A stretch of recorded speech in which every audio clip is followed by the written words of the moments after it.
हम लोगों को ये लड़ाई हम जो लड़ रहे हैं इसमें यश मिलने वाला है। अगले 2 महीने के अंदर आपको 7,500 महीने भत्ता पेंशन मिलेगी। मेरी इज्जत नहीं है, मैं उस इज्जत के लिए लड़ रहा हूँ। पैसा तो इनका बाप देगा और हम लेके रहेंगे, ध्यान में रखना। 31 ఏప్రిల్ వరకు ఒకవేళ ఇది జరగకపోతే అయితే సార్ కన్సర్న్ రైజ్ చేశారు, మళ్ళీ ఒక ఆందోళన అంటూ జరుగుతుంది. సో మీరందరూ దానికి మద్దతు ఇవ్వడానికి తయారున్నారా? टुडे आज हम यहाँ पर जमा हुए हैं पेंशन के बारे में जानने के लिए। आप सबको मालूम है कि आपने 417 रुपए, 541 रुपए और 1250 रुपए अभी हर महीने भरे हैं, हर महीने। और अगर आज उसका वैल्यूएशन देखा जाए तो 25 इयर्स में या 30 इयर्स में उसका वैल्यूएशन 20 लाख रुपए होता है। जो रकम आपने जमा की है, भाषा समझ में आती है? ఏదైతే ఇప్పటి వరకు మనం డబ్బులు కట్టి ఉన్నామో ఒక 20 ఏళ్లలోని సార్ చెప్పినారు 20 లక్షల వరకు అది పోగా ఉంటుంది. 20 लाख रुपए जमा करने के बाद after giving 20 lakh rupees to the government is not returning that money back. तो 20 लाख रुपए वापस नहीं होगा और उसके एवज में 20 लाख रुपए डुबो के आपको 1,000 पेंशन मिलता है। मिनिमम पेंशन 1,000 बोलते हैं, लेकिन पूरे हिंदुस्तान का पेंशन का एवरेज है 1171 रुपया, एवरेज 1171 ओनली। इतना कम पेंशन आपको मिलता है। ఇంకా 20 లక్షల రూపాయలు మనం ఇచ్చినప్పటికీ కూడా ప్రభుత్వం మనకి కేవలం చాలా తక్కువ 1000 రూపాయలు అంటే 1000 రూపాయలు మాత్రమే మనకి ఇవ్వగలుగుతుంది. సో దాని మీద సార్ ఇప్పుడు మాట్లాడుతున్నారు. 60 साल की उम्र के बाद after 60 years of age government, my government, our government, this system which is of our country, हमारा देश हमको बोलता है कि भैया तुम और तुम्हारी बीवी, यू एंड योर वाइफ 1,000 रुपए में रहो, खुश रहो।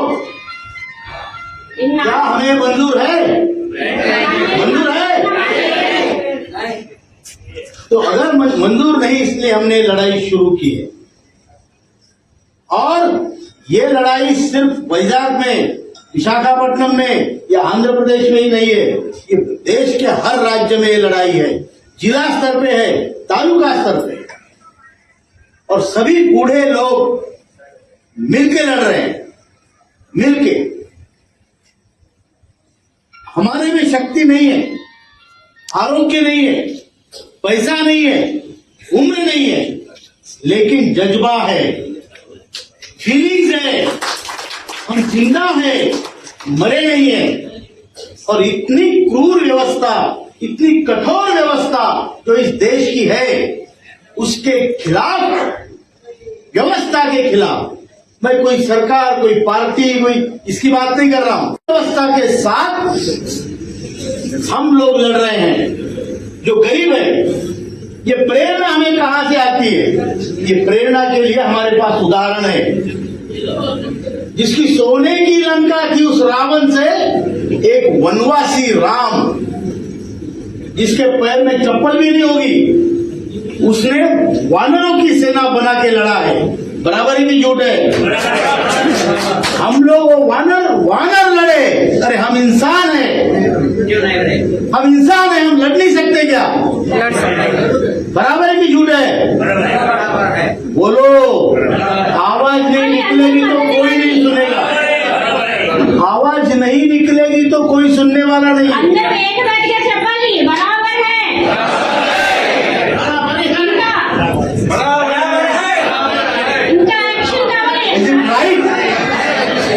तो हम लोगों को ये लड़ाई हम जो लड़ रहे हैं इसमें यश मिलने वाला है। अगले 2 महीने के अंदर आपको 7,500 महंगाई भत्ता पेंशन मिलेगी। నెలల్లో మాత్రం మనకి ఈ 7,500 అన్న పెన్షన్ రానుందని సార్ చెప్తున్నారు. 100% అష్యూరెన్స్ ఫ్రమ్ అశోక్ రాజ్. इसके अलावा मेडिकल फैसिलिटी मिलेगी, पति पत्नी को मेडिकल फैसिलिटी मिलेगी, फ्री में मिलेगी और 58 साल के बाद मिलनी चाहिए, ये हमारी डिमांड है। अब आप कहोगे आप आगे, मैं थोड़ा लेट हो गया आने में, लेकिन आपको कैसे पता, मुझे कैसे पता होगा? इसका कारण ये है कि हमें 6 तारीख दिसंबर को हमने आंदोलन 10 दिसंबर से पूरे देश में जारी किया था, आंदोलन की नोटिस। 6 तारीख को हमें मंत्री ने बुलाया और बोला आंदोलन मत करो, मैं आपका काम कर रहा हूँ, वार फुटिंग पे कर रहा हूँ। आप मीटिंग लो, लोगों को समझाओ, जो भी है, किसी को मिलना है मिलो, लेकिन कृपा करके आंदोलन मत करो, इसमें मेरे डिपार्टमेंट की हमारी बदनामी होती है। तो हमने बोला जब बदनामी से डरते हैं तो ये तो बड़ी अच्छी बात है, आप बदनामी से डर रहे हैं, ये तो अच्छी बात है। तो आप हमारा काम करें, हम आपकी बदनामी नहीं करेंगे। మన మోదీ ప్రభుత్వం చెప్తుంది ఇలాంటి ఆందోళనలు అలాంటివి చేయకండి, మేము మీరు ఏదైతే మా వైపు విన్నపం చేసుకున్నారో వాటిని మేము నెరవేరుస్తామని హామీ ఇచ్చి ఉన్నారు. हमने 10 तारीख का आंदोलन कैंसिल किया, उसके बाद 20 तारीख को 20 दिसंबर 20th December again he called us for a meeting and presentation. Because we withdrawn the agitation, he called us for discussion, formal discussion, presentation. National Agitation Committee went there in Delhi, in Minister's office. There was a proper presentation. It was attended by the minister, he chaired the meeting, CPFC, all his officers, ministry officials. And that presentation, itna अंग्रेजी चलेगा क्या? And that presentation, we have told them, हमने उनको बताया कि आपके पास fund में कितना पैसा है, ये इतना पैसे का आपको हर महीने में, हर साल में कितना ब्याज आता है। मैम आप थोड़ा सा दूर रहेंगे तो इसमें चेक करेंगे। हाँ, ये माइक उस माइक से झगड़ा कर रहा है। तो हमने कहा, हमने बताया कि आपके पास प्रॉपर पावर पॉइंट प्रेजेंटेशन की इतना आपको, आपके पास पैसा है, फिगर्स के साथ, प्रूफ के साथ कितना उसका इंटरेस्ट मिलता है हर महीने, हर साल। और जो लोग कार्यरत है, 7.5 crore people are working under this EPS 95 scheme, who are members of the scheme.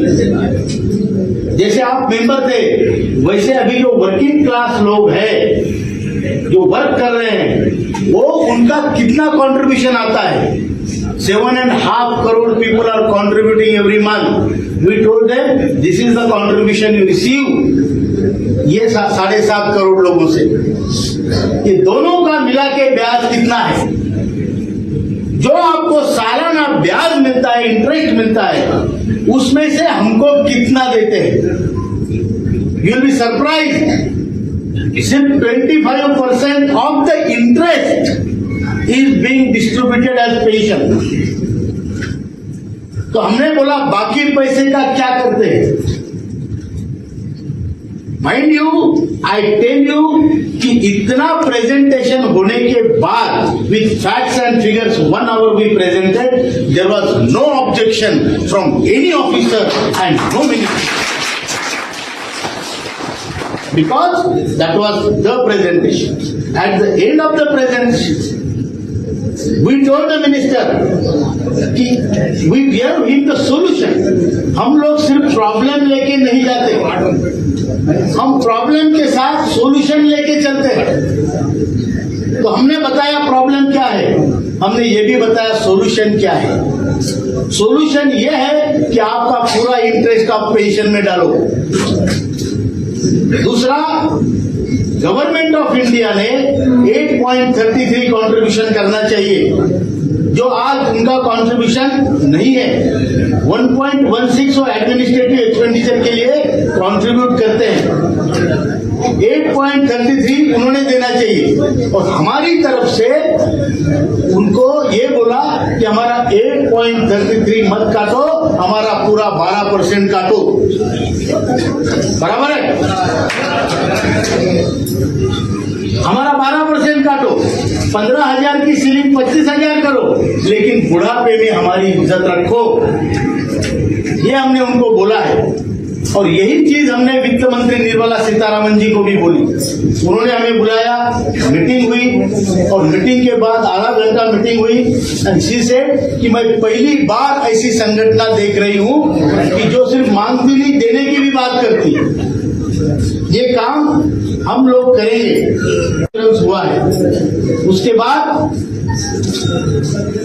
अभी 19 को, ये 19 को, वो 5 डेज बिफोर, उसके पहले हमें मिनिस्टर ने बुलाया 21 फरवरी। He called us and he told us, he called a meeting, formal meeting, and in that he said, please tell your people and you also understand, we are doing your work on war footing. जिसका sir पे हम काम कर रहे हैं, mission mode में काम कर रहे हैं। तो ये सब चीजें हो रही है। अभी 19th again we met him and he said we are working very fast. Only thing is that I can not declare. जो डिक्लेयर करेगा, इस देश में एक ही नेता है, वो डिक्लेयर करेगा, मोदी जी। अच्छा, वो बोले मैं सिर्फ मिनिस्टर हूँ। मनसुख मांडविया जी बोले मैं सिर्फ मिनिस्टर हूँ, देश का नेता एक ही है, वो डिक्लेयर करेंगे। तो आपको मैं बताना चाहता हूं कि गवर्नमेंट ऑफ इंडिया और नेशनल एजुकेशन कमेटी के बीच संवाद चल रहे हैं। एंड माइंड यू, ये काम सिर्फ पॉलिटिशियन नहीं कर सकते, क्योंकि ये पैसों का मामला है। तो हमने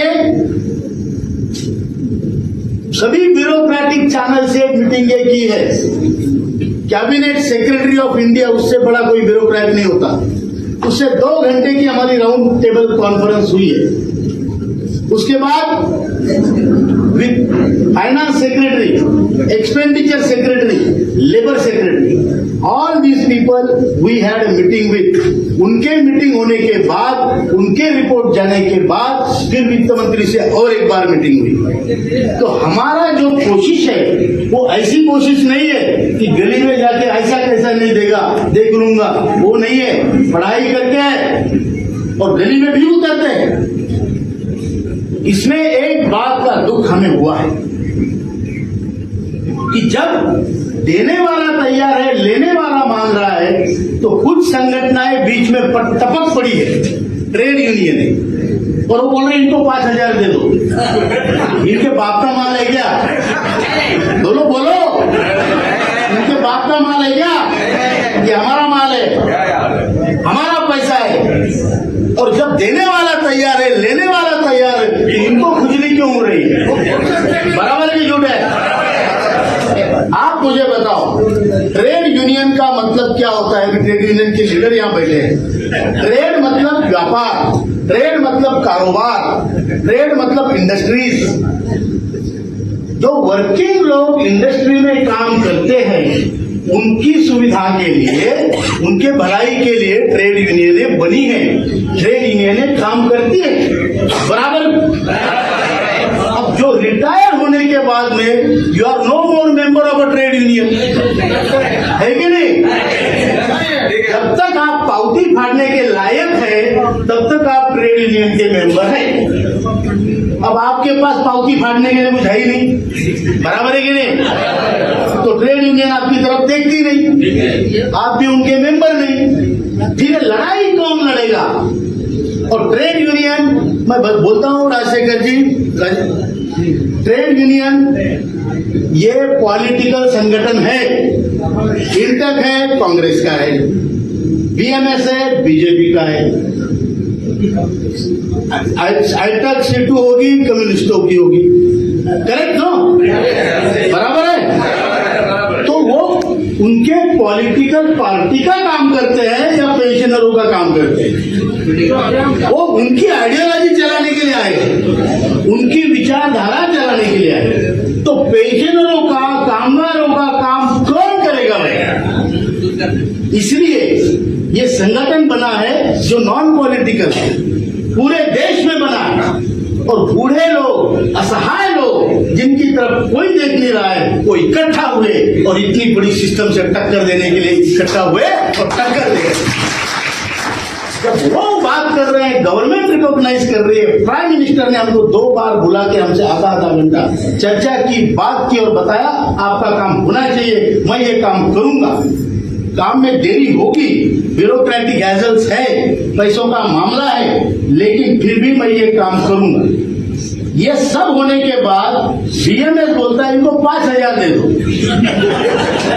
अभी 18 तारीख को बीएमएस ने देश में आंदोलन किया, बराबर है, मालूम है? आश्चर्य की बात है, उनके साथ कम्युनिस्ट भी घुस गए, लाल बावटा लेके, इंटर भी घुस गई।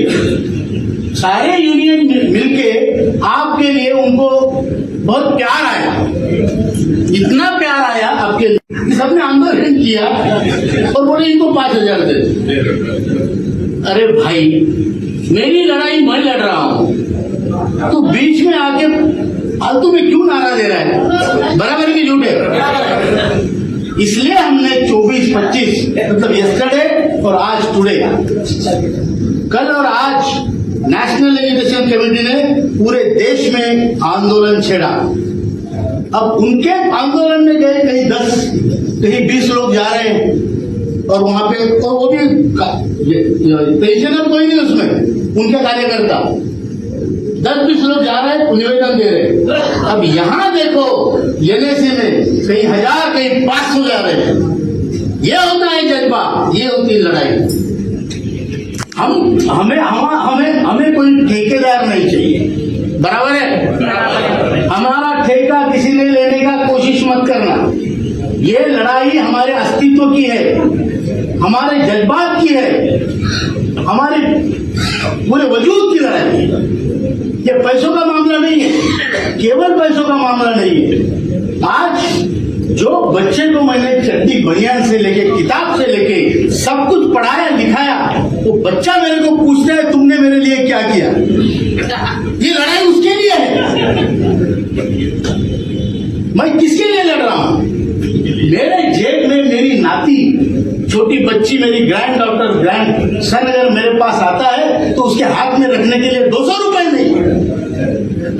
तो मैं, मेरी आइडेंटिटी एज ए ग्रैंडफादर नहीं है। मेरी बहन अगर मेरे घर में दिवाली को आती है या किसी फेस्टिवल में आती है तो उसके लिए साड़ी लेने के लिए मेरे पास 500 रुपए नहीं है। मोहताज हूं मैं, सबका मोहताज हूं। मेरे बच्चे मेरे सामने, मेरी बहू थाली पटकती है, बोलती है खा लो। मेरी इज्जत नहीं है, मैं उस इज्जत के लिए लड़ रहा हूं। पैसा तो इनका बाप देगा और हम लेके रहेंगे, ध्यान में रखना। అశోక్ రాజు గారు చాలా బాగా చెప్తున్నాను. నా మాట వినిపిస్తుందండి? సార్ చెప్తుంది ఏంటంటే 2 సార్లు కేంద్ర ప్రభుత్వంతో మాట్లాడడం జరిగిందండి. ప్రతి ఒక్క ప్రెజెంటేషన్ వేసి ఈ సినారియో ఎంత వరకు ఉన్నది, మీకు ఎంత న్యాయం జరగాలి అన్నది ప్రతి ఒక్కటి కూడా సార్ కన్నులు కనపడినట్టు కేంద్ర ప్రభుత్వాన్ని చెప్పి ఉన్నారు. సో ఈ యుద్ధం ఏదైతే మనం చూస్తున్నామో అది మన హక్కుగా తీసుకుని మనం ఈ యుద్ధం జరిపిస్తున్నాము. మీకు 100% సార్ ఎష్యూరెన్స్ ఇస్తున్నారు, ఇదైతే 2 నెలల్లో మనకి నెరవేరుస్తారు అని. हम इस जिंदगी में एक बार आए हैं, हमारा कुछ ज्यादा बचा नहीं, 5-10 साल बचे हैं। वो 5-10 साल हम इज्जत से जीना चाहते हैं। We want to live with dignity and we want to die with dignity. हम अपने सीता की लकड़ियां हम खुद खरीदना चाहते हैं, अपने दफन का कफन हम खुद खरीदना चाहते हैं। मेरा पैसा तुम लेके बैठे हो और मैं दर दर की ठोकरें खा रहा हूं, ये कौन सा बनवास है? इसलिए लड़ाई है, इसको हल्के में मत लेना। ये समाज परिवर्तन की लड़ाई है। जिस देश में बाप का बूढ़े का सम्मान नहीं है, वहां बोलते हैं मातृदेव भव, पितृदेव भव, गुरुदेव भव। जहां मेरा सम्मान नहीं है, वो सम्मान मैं आपको करने के लिए बाध्य करूंगा। बराबर है कि नहीं? ये हमारी सोच है। ये नहीं कि कुछ उसमें पैसा खा लिया, कुछ दलाली की, कुछ ठेकेदारी की, इसका नहीं। ये मेरे जिंदगी का सवाल है और इसके लिए हम लोग इकट्ठा है। ये बात और है, वैजाग इतनी बड़ी इंडस्ट्रियल सिटी, किसी ने बोला, बहुत सही बोला, इतनी बड़ी इंडस्ट्रियल सिटी होने के बाद हम इतने कम लोग जमा होते हैं। हमको जमा होना पड़ेगा। हर कोई अपनी लड़ाई लड़ेगा तो नहीं चलेगा, किसी दूसरे को दूसरे की लड़ाई भी लड़नी पड़ेगी। मैं एक बात कहता हूं आपको, Nobody can claim to be Shri Ram. बराबर है? श्री राम होने का कोई दावा कर सकता है क्या? लेकिन लक्ष्मण होने का अपना दावा कोई छीन नहीं सकता। बराबर है? इसलिए बोलता हूं, आप हमारे राम, मैं आपका लक्ष्मण हूं। वनवास राम को हुआ, लेकिन लक्ष्मण ने राम का हर काम किया। उसका खाना बनाया, उसकी चौकीदारी की, रखवाली की, उसका हर युद्ध लड़ा और फिर अयोध्या जब जीती तो राम को राजा लक्ष्मण ने बनाया। बराबर की झूठ है? ये जज्बा लेके मैं लक्ष्मण बन के आपके पास आया हूं, लेकिन आपको भी किसी का लक्ष्मण बनना पड़ेगा। बरोबर? किसका लक्ष्मण बनोगे? अरे जो यहाँ पे आए नहीं उनके लक्ष्मण बनो। यहाँ पे लोग क्यों नहीं आते? अपरोगर लोग क्यों नहीं आते? एक तो उनके पास पैसा नहीं है, एक तो आरोग्य नहीं है, और तीसरी चीज है अहंकार है। मैं नहीं आऊंगा, मेरे को क्या कमी है? अरे तू तेरे बेटे के सामने हाथ फैला रहे, इससे ज्यादा कमी क्या होनी चाहिए? बराबर है कि नहीं? तेरा बेटा डॉक्टर होगा, लेकिन तू बोलता है बेटा 500 रुपए देना। तो बेटा एक बार देता है, 2 बार देता है, तीसरी बार उसकी बीवी बुला लेती है, बोलते बुढ़ा क्या जुआ खेलता है क्या? मीटिंग के लिए कौन सा 500 रुपए लगता है, कौन सा 120 रुपए का पावती फाड़ता है? जरा चेक करो। बराबर है कि नहीं? ये अपमानित जीवन जीना हमारे लिए ठीक नहीं है, ये हमको मालूम है, इसलिए हम लड़ रहे हैं। आपको मैं बताना चाहता हूं, भगवान कभी आपके घर में आके बोलता है कि मेरा दर्शन ले लो? आप मंदिर जाते हैं, बराबर?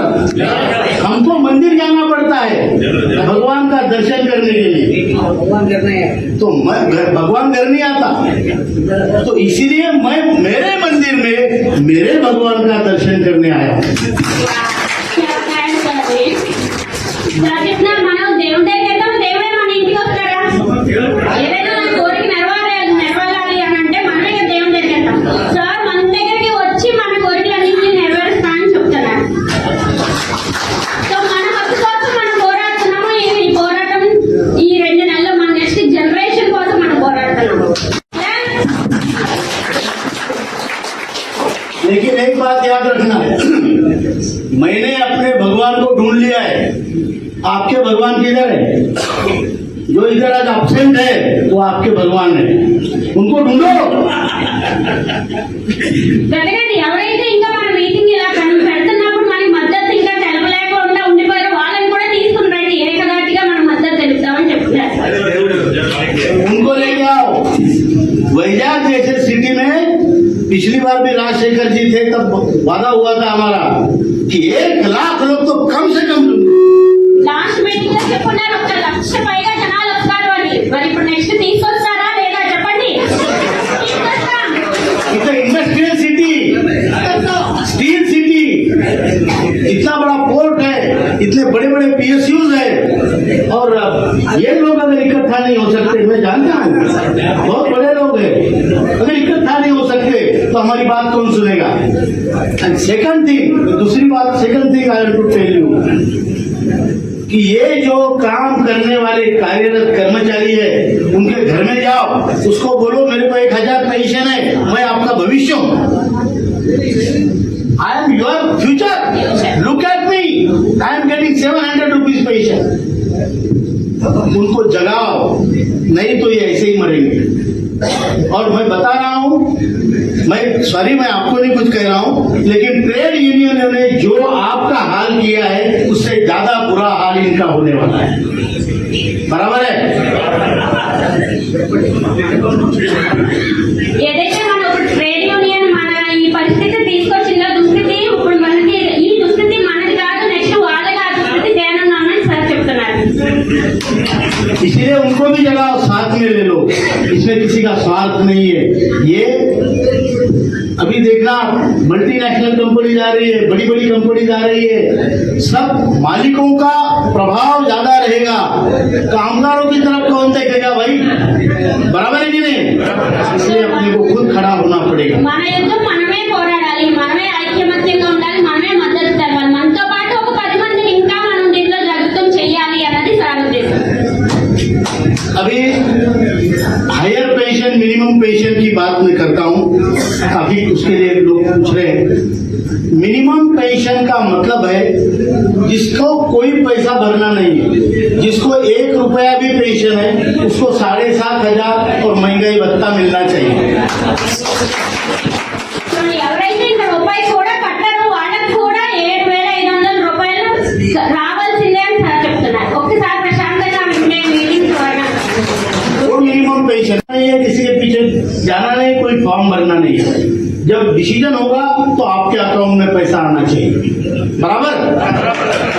हायर पेंशन का ऐसा है, अगर आपका पेमेंट कुछ ज्यादा था और आपका जो डिडक्शन हुआ है 8.33 वो 15,000 बेसिक पे हुआ है, तो आपको पहले से लेके अब तक हर महीने का कैलकुलेशन करके उसके ऊपर का डिफरेंस पूरे पेमेंट का ब्याज के साथ देना है, क्यूमुलेटिव इंटरेस्ट के साथ देना है। वो कैलकुलेशन करके वो आपको डिमांड लेटर देते हैं, इतना पैसा भरो, फिर आपको एरियर्स भी मिलते हैं। बराबर? एरियर्स भी मिलते हैं और फिर उसके बाद पेंशन मिलती है। हायर पेंशन को डीए नहीं है, सुप्रीम कोर्ट के निर्णय में डीए का कोई उल्लेख नहीं है, तो डीए उसमें मिल भी नहीं सकता। मेरी बात समझ में आ रही है? అర్థమవుతుందా? ఇప్పుడు సార్ అయితే హైయర్ పెన్షన్ కోసం చెప్తున్నారు, వాళ్ళకి డిఏ లేదంట। సో ఒక్కసారి ప్రశాంతంగా లాస్ట్ లో కొంచెం సైలెంట్ గా ఉంటే విజయవంతంగా మీటింగ్ పూర్తవుతుందని మనవి। पीछे लोग बोल रहे हैं। दूसरी बात, जो हायर पेंशन के लिए हम पैसा भरते हैं वो कभी वापस नहीं आता, एरियर्स मिलेगा, लेकिन हमने जो पैसा जुगाड़ करके भरा है वो कभी भी वापस नहीं आएगा। बराबर? वो ईपीएफओ बर्मुडा ट्रायंगल है, उसमें पैसा भरा कि वापस नहीं आता। अब आपको ये भी सोचना है कि अगर मैं ये पैसा बैंक में डालूं, if I deposit this money in a bank, मेरे को इसका कितना ब्याज मिलेगा, वो मिला के और मिनिमम पेंशन मिला के मेरे को टोटल कितना मिलता है। बराबर है? अब क्या होता है, आपने 20 लाख रुपया डिपॉजिट इसमें अपना ईपीएफओ को दिया, बर्मुडा ट्रायंगल में डाला और आपका ऊपर का कॉल आया, हेलो, वो मिस कॉल नहीं होता है, वो कड़क कॉल होता है, मिस कॉल नहीं होता है। और आप ऊपर जाने के बाद वो आपका बेटा बोलेगा बुढ़ा गया लेकिन 20 लाख का चूना लगा गया, वो वापिस नहीं मिलेगा। और हम इस उम्र में है, एज वाइज किसको क्या कब होगा कुछ मालूम नहीं है, इंक्लूडिंग नहीं। सही है ना? और अगर समझो आपने हायर पेंशन नहीं ली और ये पैसा डिपॉजिट डाल दिया कहीं पे, तो आपके मरने के बाद बेटा खुश होगा, बोलेगा बाबा गए लेकिन अप्पा गए लेकिन कम से कम 20 लाख रुपए देके गए। करेक्ट। तो भी हमने तो ये पूरा उसका सारांश है। फिर भी हमने मिनिस्टर को बोला कि नो, जिसको हायर पेंशन चाहिए उसको मिलनी चाहिए। कि फॉर्म रिजेक्शन का हमें बिल्कुल अच्छा नहीं लग रहा है। जो फॉर्म रिजेक्ट हुए हैं उसके ऊपर फिर से एक बार ये काम होना चाहिए कि ये रिजेक्ट क्यों हो रहे हैं। उसके ऊपर मिनिस्टर ने बोला दो बातें। 31 मार्च तक पूरा हायर पेंशन का एक्सरसाइज पूरा हो जाएगा। 31 मार्च तक प्रोसेस पूरा होगा, मतलब एक तो सिलेक्ट होगा नहीं तो रिजेक्ट होगा। సార్ నేను మీటింగ్ రాగానే ఇక్కడ విన్నాం కదా, రిజెక్షన్ అయిన కొన్ని చాలా మటుకు ఫార్మ్స్ అని చెప్పారు. సో దాని మీద వర్కౌట్ జరుగుతుంది. సో 21 ఇస్తాయి. అచ్చా 31 అంటే 31 కల్లా దాని మీద సార్ ఏదైతే పెట్టుకున్నారో అది జరుగుతుంది అని చెప్తున్నారు. రిజెక్షన్ అన్నది అసలు కుదరదు. तो कोरोमंडल उनके लिए मैं बता रहा हूँ। Second thing, all those rejected forms, जितने फॉर्म रिजेक्ट हुए हैं और जितने केसेस है उसको फिर से एक बार एक हायर कमेटी, सीनियर कमेटी बना के इसमें मिनिस्टर खुद रहेंगे, उसके ऊपर एक बार फिर विचार होगा। మళ్ళీ ఇంకొకసారి చర్చలు జరుగుతాయి. ఏవైతే ఇప్పటివరకు ఫార్మ్స్ రిజెక్ట్ అయినాయో వాటి కోసం ప్రత్యక్షంగా సార్ ఆ మినిస్టర్ మీద కూర్చోబెట్టి మాట్లాడతారు. हायर पेंशन अभी समझ में आया मैंने क्या बोला? कुछ डाउट है तो फिर भी बाद में पूछ सकते हैं। मैं यहाँ से अभी जा रहा हूँ, भुवनेश्वर में कल मीटिंग है, इसलिए मुझे यहाँ से जल्दी जाना पड़ेगा। और इतने ही लोग लड़ेंगे क्या? इतने ही लोग लड़ेंगे क्या वजह से? 30 अप्रैल तक अगर काम नहीं होता है ये नोटिस गवर्नमेंट को दी जाएगी और फिर आर या पार होगा। करेक्ट? 31 ఏప్రిల్ వరకు ఒకవేళ ఇది జరగకపోతే అలాగే సార్ కన్సర్న్ రైజ్ చేశారు. మళ్ళీ ఒక ఆందోళన అంటూ జరుగుతుంది. సో మీరు అందరూ దానికి మద్దతు ఇవ్వడానికి తయారున్నారా? కేవలం మీరేనా మీతో పాటు ఇంకా జనాలు తీసుకొస్తారా అని సార్ అడుగుతున్నారు. సో ఏకదాటిగా అందరి మద్దతు తెలుపుతారా లేదా? ये लड़ाई इसलिए है कि देखिए अभी तो हम आज भी अगर हमारा कुछ हो गया तो कोई रोने वाला नहीं है, बराबर है। हमारी जिंदगी हमने जी ली है। अगर हमारा काम नहीं होता है तो ये लड़ाई होने वाली लड़ाई आर पार की लड़ाई होगी, आर या पार, बराबर। क्योंकि हम इस उम्र में जानते हैं हतो वा प्राप्त सी स्वर्गम जित्वा वा मोक्ष से मई, बराबर है। अगर तू मर गया तो तेरे को स्वर्ग मिलेगा और जीत गया तो 10,000 की पेंशन तो मिलेगी, बराबर है कि नहीं? अगर जीत गया तो पृथ्वी का राज्य, लेकिन हमें पृथ्वी का राज्य तो मिलेगा नहीं। 10,000 की पेंशन तो मिलेगी और आप जीतने वाले हैं, ध्यान में रखना। आरोग्य सुविधा, मेडिकल फैसिलिटीज के लिए जो बात हुई है, मिनिस्टर बोला अभी हमने आयुष्मान भारत सबको 70 साल से की है। हमने बोला हम कामगार है, 58 में रिटायर्ड होते तो आज ही तो हमारा जूस तो पूरा निकाल लिया तुमने। तो हमारा जो स्कीम होगा वो 58 से होना चाहिए। ये एग्रीड, आपके मालूमात के लिए बताता हूँ। ही से कोई बात नहीं, 12 साल का डिफरेंस है, उसको हम ESI से कवर करेंगे, एम्प्लॉइज स्टेट इंश्योरेंस, उससे हम 58 से 70 साल तक उससे कवर करेंगे। 70 साल के बाद आपको आयुष्मान भारत मिलेगी। ये टेंटेटिवली है, इन प्रिंसिपल है, लेकिन आपका काम हो रहा है। ठीक है, इतना ही कहता हूँ और मेरे 2 शब्द समाप्त करता हूँ। 2 नारे देंगे हम सब। हम कामगार है, हमारा रिश्ता ना जात का है, पात का है, ना धर्म का है, हमारा रिश्ता कर्म का है। जो काम करने वाला कामगार है उसका रिश्ता कर्म का रिश्ता है। इसलिए हम नारा देंगे हम सब